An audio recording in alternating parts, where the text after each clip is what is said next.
One of the main concerns for Donald Trump as he steps into the White House are the conflicts of interest that are going to be waiting for him on day one. And one of the main reasons people wanted him to have the press conference he had earlier today is to address those conflicts of interest. His massive organization, what is going to happen if he's still in control of that when he becomes president?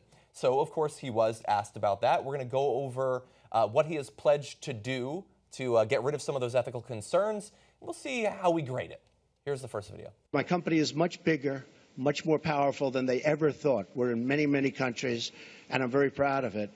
And what I'm going to be doing is my two sons, who are right here, Don and Eric, are going to be running the company. They are going to be running it in a very professional manner. They're not going to discuss it with me. Again, I don't have to do this. You totally have to do that and more. But, okay, so he's handing it off to some professionals, his longtime business associates, people he's worked with for literally decades, and his children, his direct blood relatives. But don't worry, he won't talk about his business, which has been his life for 60 years now. He won't discuss it with them at Thanksgiving dinner. Are we supposed to just trust him? I thought we were skeptics requiring verification of these things. So before we continue on with our analysis and commentary, the experts, both Democrat and Republican, we're talking about those who deal with governmental ethics, both agree that based on what was given to us in that press conference, it is insufficient in avoiding conflicts of interest because it is not a blind trust. It is his family who will now directly deal with his businesses. And he's not going to divest. No. And so already, I mean, come on, he's essentially not doing anything. He's just essentially saying, I'm stepping away. I'm letting my kids deal with it. Yeah, but you're closely dealing with your kids, not just on business-related matters, but he's already proven on governmental-related matters, right? Having his kids sit in on phone calls with world leaders and things like that. Now, keep in mind, he is about $1.8 billion in debt. Outstanding debt based on his companies, all the different industries and companies that he's involved in, right? And that spans through about 150 companies. He's not full owner of all of these companies, but he's at least 30% owner in the companies that we're talking about right now. This is according to an investigative report by the Wall Street Journal. This is a big deal because if you're dealing with a president who has outstanding debt with all of these institutions that he is supposed to regulate, well, there's a conflict of interest there because it's likely that he would probably want to strike a good deal and not regulate them so he can get the deal that he wants. So that's a possibility, by the way. That's not something that's already happened. That's something that could potentially happen if these conflicts of interest remain in place. Yeah. Let's cover a little bit more of, I believe this is going to be his financial representative talking about what he plans to do. The conflicts of interest laws simply do not apply to the president or the vice president, and they are not required to separate themselves from their financial assets. He has relinquished leadership and management of the Trump organization to his sons, Don and Eric. President-elect Trump should not be expected to destroy the company he built. President Trump can't unknow he owns Trump Tower. He is going to voluntarily donate all profits from foreign government payments made to his hotels to the United States Treasury. I want to cover a little bit of the argumentation. So you talked about the ethics lawyers talking about how little this actually would accomplish. So let's cover a little bit of that. As you pointed out, a trust run by Trump's family members is not blind. And under Office of Government Ethics rules, assets in a blind trust aren't considered blind until they're sold and the profits are reinvested, which they have said they will not do. Here's some of the reasons why, even if it's his kids who are in charge, and by the way, they only said they're turning over management. He's still going to own the goddamn thing. Right. It's still his money. He will, as president, oversee the regulation of banks, some of which lend money to his company, and he will have frequent contact with foreign heads of state, including some who run countries where he does business. The New York Times put together a great infographic of just one of the potential conflicts here. It's that his kids run the hotels, which have disputes brought before the National Labor Relations Board, whose members will be appointed by President-elect Trump. That's just one example. And we know that they get into legal trouble all the time. This is a continual thing with the NLRB. And so that's another way that simply because he knows it's his kids and it's his company, which he still owns, this can't be allowed. It's insanity. And that woman that you saw there, I love that he couldn't explain it. So he brings on this woman to explain it, and she does. She gives all the reasons why they can't go farther. So they can't sell off the company because the name still has value. And because he knows that, and he would get royalties for the name, although I guess he could reject those. They don't even talk about that possibility. He might still be influenced by wanting to make sure that the brand is strong. If that's true, then how does your kids controlling the company not generate that same problem? That's exactly right. They said, okay, he can't sell off the company because then what if he's given a really good deal? That could generate a conflict of interest. Yes, it might. One time at the very beginning, not every day during your presidency. They're acknowledging in all of these evasions that there will be continued conflicts of interest with him as president. There was also an interesting statement in the last video that we played where she said Donald Trump should not be expected to destroy his businesses to become president, right?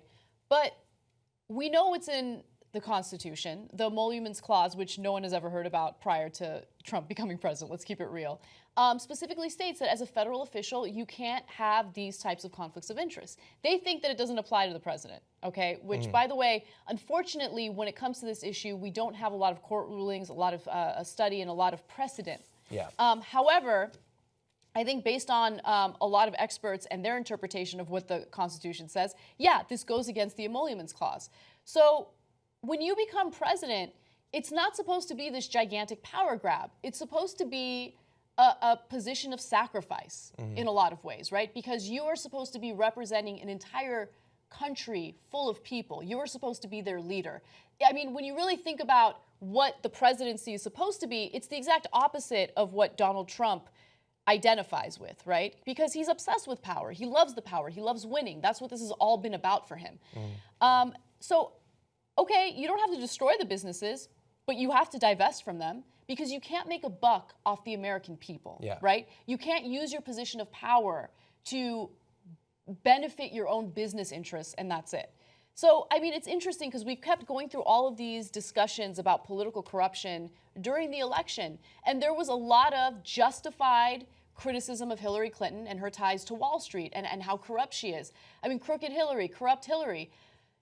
I mean, how corrupt can you possibly be? I mean, he's as corrupt as you can possibly be. He has his own business interests involved in what's going on right now. So I don't know. We'll see how it plays out. But the thing that I worry about is it seems as though he has shown himself to be above the law and he gets away with certain things. And if he gets away with this, I think the American people are really going to suffer. Yeah. I mean, look, you brought up the crooked Hillary. So we were worried that if the Clinton Foundation continued and she became president, then people could donate to that organization. And because she wants those donations, she could do something shady or crooked as a result. Well, he's going to have 150 companies spread throughout almost every country in the world. Yeah. That's 100 times worse. This is not complex.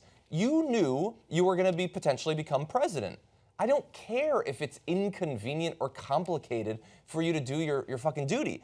These conflict of interest laws are there because we acknowledge that even a mayor can't be making decisions that will benefit the mayor. We know that that applies to congressmen, senators. The idea that it wouldn't apply to the person with the most power in the country and in the world, that's insanity. No, you sell off the whole company. I'll even allow you to get a great deal. You'll make a ton of money. That money will be invested in a blind trust. It will go off. You will not know what it's being invested in, but you and your family will be rich for the rest of your days, and you also get to be president. At some point, we have to ask him, which matters more to you? Being president of America or running a shitty hotel company? And he's answered in that press conference. He told us which is more important. He's willing to potentially go down over this shit. That's how much he cares about his stupid little company. There's another part of this that's important. He's going to pick someone who will decide what is and is not ethical when it comes to his dealings with his businesses. Well, surely that'll be a government employee, right? No? That I don't know. No. It's a Trump organization employee. I'm sorry, I thought that's what you were getting at. No. I was like, wait, what are you asking me right now? No, it's employed by the Trump organization. Okay, good. I knew that, Sorry. but I was like, is my information wrong? But okay, yes, you're correct. You're right. I was just joking with you. Yeah. But so think about that, okay? So I am going to pick someone to decide whether or not I report ethically, and that person will be John Iadarola, right? Like I'm going to be hard on you. Yeah. Hard but fair. Yeah, like we're homies. Like Yeah, it doesn't make any sense. Exactly. Although we are kind of hard on each other sometimes. We are kind of, yeah. Yeah. And by the way, the final point I want to make, for those of you who love Trump, and in fact, why you love him is because he's a businessman, and you're fundamentally not worried at this point about what he might do because you think that he has integrity, you think he can be trusted. I'm going to try to get you to do a thought experiment. I know that I'm going to fail in 99% of all cases. Imagine if this was any other country we were talking about, and you heard that some billionaire becomes the president of Turkey or Kazakhstan or Pakistan, any country you want, amongst people you probably don't like very much, and they said, well, don't worry about me as president, I'm handing it off to my kids. My kids will be handling the business while I am president of Turkey. You can trust me not to make any shady deals. Nobody would trust them in any other country than America. Why would you trust this guy amongst anybody? You don't even have to go to another country. Imagine we elected Hillary Clinton and she had a business and the exact same scenario played out the way that it is now. And she's like, what? I'm just going to hand the business over to Chelsea. It's going to be fine. What's the big deal? People would be outraged, justifiably so. Help us with Operation Watchdog. Help us hire 4 new reporting teams. We could be the watchers on the wall. Make sure we keep Trump and the establishment in check. TYTnetwork.com/go.